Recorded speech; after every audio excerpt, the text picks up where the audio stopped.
So you saw the unboxing, now let's take a look at the actual machine. Oh, this thing is heavy as hell, in a good way. It's solid, that's gotta be 30 plus pounds right there. Power supplies in the back, switches in the back, USB is on the side.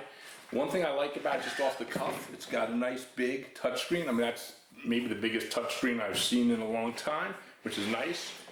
The VAT, let's talk about the VAT. It is metal. Okay, let me just start saying this is the perfect VAT. Other manufacturers, if you're watching this, please emulate this VAT. It's not hard to do. It is metal. It has a lip going around it to help avoid spills. It has a little pour spout. It has markings, and I love it has feet, legs, whatever you want to call it. You can sit it on the table without damaging your FEP. There's holes in the printer that those legs go into, so it fits perfectly. It comes taped. It comes with a glass screen protector on it. Everything about this screams quality. Now, you guys know I hate the plastic lift-off lids. This has a very nifty lid that folds up. Mine, if you watch the unboxing, came busted though.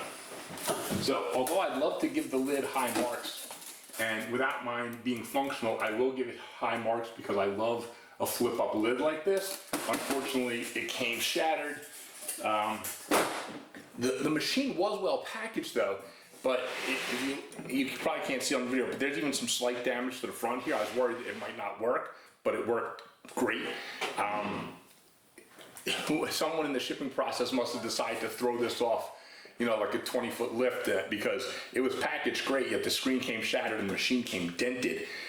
So someone in the handling process really messed up badly. That being said, this thing is built like a tank though. I wonder if it had been a lesser printer and whatever they did to it might have done a lot more damage. So I'm very impressed with the build quality. They've got a ball rod for the Z, nice and thick, and then two thick rods here for the Z. So it's dual axis with a ball screw. Awesome, and the arm is thick, strong metal. I mean, this thing is really built quality, and it should be because if you look at the pricing, I believe this is now around $950. So for the same build volume as like a Saturn, you know, you're talking, you know, not quite double the price, but almost. So it better be, you know, a better machine. Okay, so you know, and we'll see. We're gonna look at the light source test now, and the light source test. Fantastic. Look how even this lighting is. On a screen this size, what they do is instead of just using the parallel light array and shooting the light straight up, they reflect the light so they can project it evenly, and you see it does great in the light source test, which is, you know, that's really important in a big printer. The bigger the printer, the more important I think it is even that you have less hot and cold spots on there when you're doing, you know, bigger prints with heavier supports and all that stuff. You really want to make sure that you have a very even light source, and this printer delivers. So yes, it's more expensive than everything else, and of course it's always personal preference whether you want to pay to get all the upgrades, but built like a tank, all the little bells and whistles that I actually want to see on a printer, they actually did on this one. So I'm actually pretty happy to see a manufacturer do all the little things, like getting the VAT exactly right, making sure the Z is perfect, light source is excellent, screen protector, you know, just everything that you'd want in the machine. I feel like this is one company, for this machine at least, they were paying attention to what people talk about in Facebook groups or online or even in reviews, and they kind of checked all the boxes. And this might be one of the first printers that I reviewed that I think finally checked like every box of what they should do. Now, let's talk about some things that I think are not problematic, but first of all, it's not locked to Chitterbox, so for a lot of you, that's going to make you happy. And it works with Lychee. You control on this gorgeous touchscreen, because it's a nice big touchscreen, very easy to use, which is another, I'm glad they put a nice big touchscreen there. You can control all your resin settings from there. So if you have a print that say failed and you had 3-second exposure for your layer saying it failed, and you go, oh, I need 3.2. Instead of having to go reslice the file, you can just change on here the settings to 3.2 seconds for the exposure and just change it right on the machine.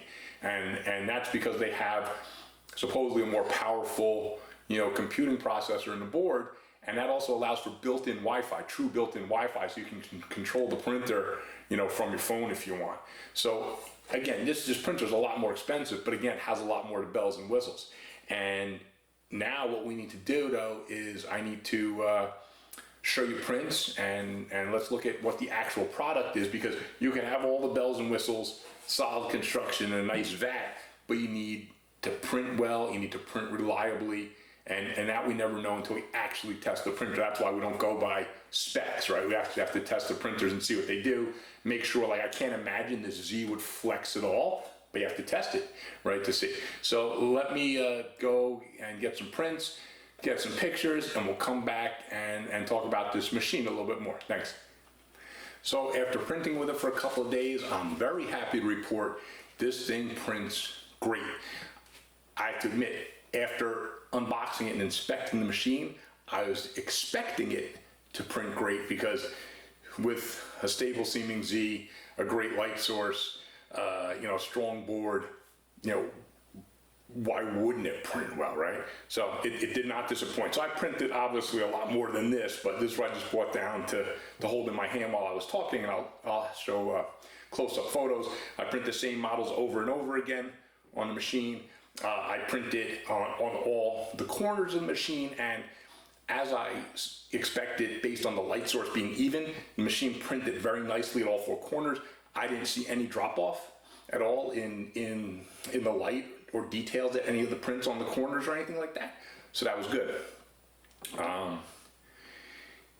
It did a really nice job on this guy, which I was able to do all in one go, even though it's a lot of different parts, and it was reliable. So I printed, I would say it was 4 or 5 days, I can't be sure. I printed all the time though, just putting the machine through its paces, and performed really well. I think I had one fail right at the beginning with adhesion, because I think I just had, my bottom exposure was just set too low. And as soon as I corrected that, everything stuck perfectly. I'm very happy. The details and the way the print comes out, it's weird. It looks, and you'll see in the pictures, they look really smooth. Now, of course, they have layers. It's 3D printers, there are layers, but for some reason, they don't. It's harder to see them on these. These kind of look like just like buttery smooth, but the details there. The printer almost came out like a little shinier than from my other printer. So I'm not sure what that means. It looks great though. So print it accurately. Okay, so what we want, a printer this size, especially if you spend nearly $1,000 to get it.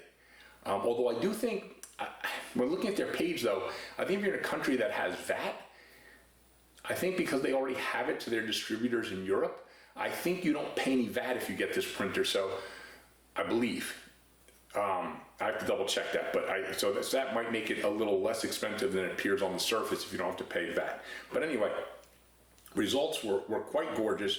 And again, if you're gonna pay this kind of money, what you want out of a printer is the least headache possible. Just you want it to be reliable.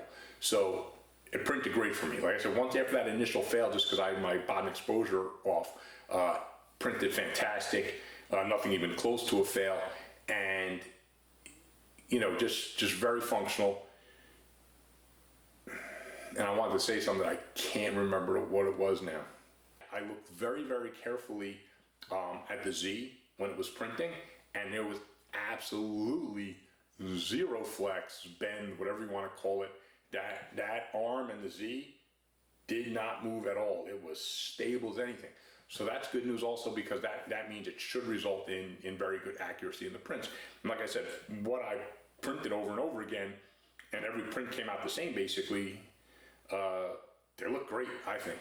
So fairly high resolution and reliable, accurate, just beautiful, beautiful stuff. So I'm actually happy for this.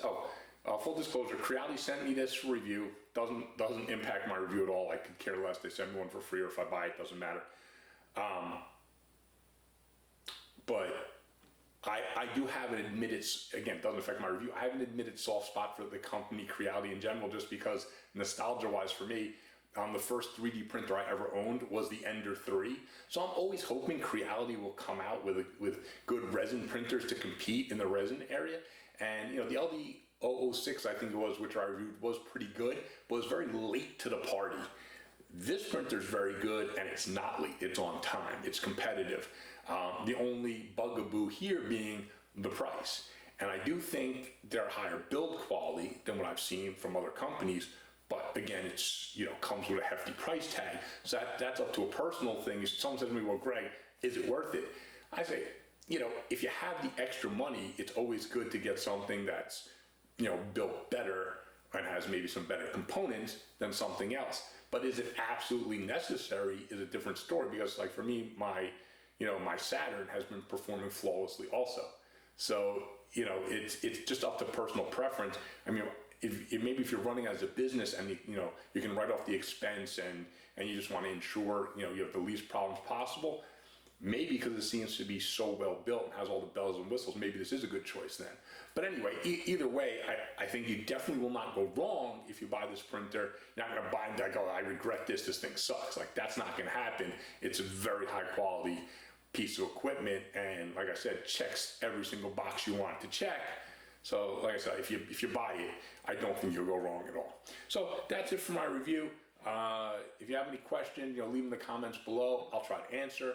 I do wish that my my lid had come not broken, so I could show you the lid, how it worked and everything. And I love lids that have hinges, so I'm still giving the cover a +1 point, even though it showed up broken, because I don't think that was Creality's fault. Like I said, when the box I got, the printer itself and the lid, it looked like someone picked it up and tossed it off a small cliff probably.